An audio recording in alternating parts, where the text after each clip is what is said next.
اللي هيحصل بعد ما قانون الإيجار القديم تم التصديق عليه من الرئيس عبد الفتاح السيسي وتم نشر القرار في الجريدة الرسمية؟ اللي هيحصل إنه العقد بعد 7 سنين هينتهي للشقق السكنية، وبعد 5 سنين للشقق غير السكنية اللي هي زي المكتب أو المحل أو العيادة. طيب إيه اللي هيحصل بقى على مدار سنين الفترة الانتقالية دي؟ الإيجار هيبقى 250 جنيه ثابت من الشهر الجاي، لحد ما لجان الحصر في كل محافظة تحصر وحدات الإيجار القديم وتقسمها ل3 مستويات حسب المنطقة والخدمات اللي بتوصل لها.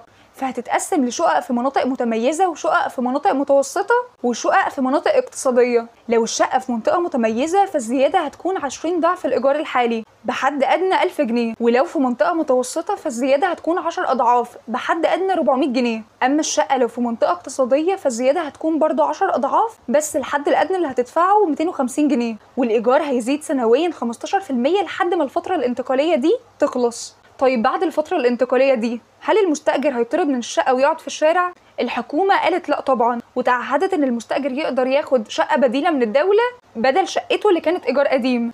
كمان المالك رسميا بقى من حقه يطلب إخلاء لو الشقة مقفولة بقالها سنة أو أكتر، أو صاحب الشقة معاه شقة تانية. هسيب لكم صورة القرار اللي نزل في الجريدة الرسمية في الكومنتات.